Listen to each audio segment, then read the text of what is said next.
Un croissant musulman aux portes du cimetière, un café au nom évocateur à l'entrée de la ville. Nous ne sommes pas en Algérie, mais au cœur du Pacifique, dans le village de Bourail, en Nouvelle-Calédonie. C'est le fief d'une petite communauté algérienne, la descendance de quelques bagnards déportés à partir de 1864 et amnistiés 23 ans plus tard, a fait souche dans tout l'archipel. Maire du village pendant 30 ans, Jean-Pierre Tayeb Haïfa est une figure locale, connue de tous sous le nom du calife. Il est le petit-fils d'un condamné et de la fille d'un gardien de prison. Un métis, comme ici tous les descendants d'Algériens.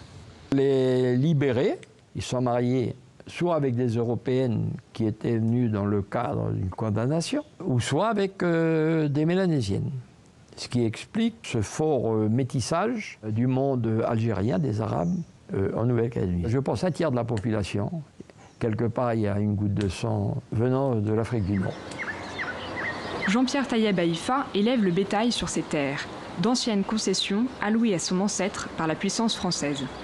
Devenus colons à leur tour par la force des choses, les Algériens de Calédonie sont souvent assimilés aux Caldoches, les descendants d'Européens avec qui ils partagent, en plus de l'histoire du bagne, le monde équestre. Plusieurs fois par mois, les éleveurs équins venus de toute la Calédonie préparent leurs chevaux aux courses. Et même si certains détails les distinguent, les Algériens se fondent à merveille dans ce décor de Far West. Captain Dubaï, Symphonie maintenant qui revient. Symphonie, et c'est Captain Whisper qui l'emporte. Pour autant, ils n'ont pas oublié leur histoire. Le cimetière, puis la mosquée, ont permis à une partie de la communauté de se retrouver autour de la religion. Le bâtiment abrite aussi les précieuses archives de leur histoire. Il y a 15 ans, certains ont même tenté de retrouver leurs racines en s'envolant pour l'Algérie, ce pays inconnu. Si on a fait, c'était un peu, c'est pour garder, faire voir aux jeunes l'histoire de nos vieux. Là, c'est quand on a fait les 130 ans de l'association, des arrivées des Arabes. Là, c'est Haïfa et puis moi, sur le livre de Saïd Taouti.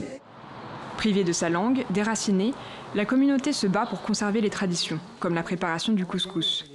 Si certains descendants ont adopté le mode de vie des Blancs, d'autres, au contraire, se sentent plus proches des Kanaks, le peuple autochtone colonisé et organisé en tribus comme leurs ancêtres kabyles. C'est le cas d'Angelo Miloud, métis algérien et kanak.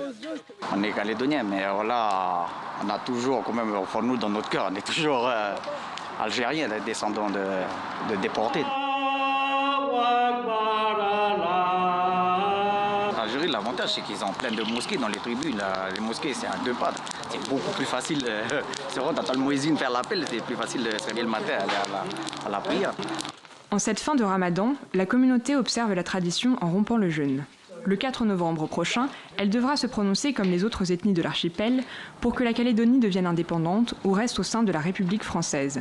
Angelo sera non-votant, contrairement à Daniela. J'ai toujours voté, et puis je pense que là c'est important pour nous, pour le référendum.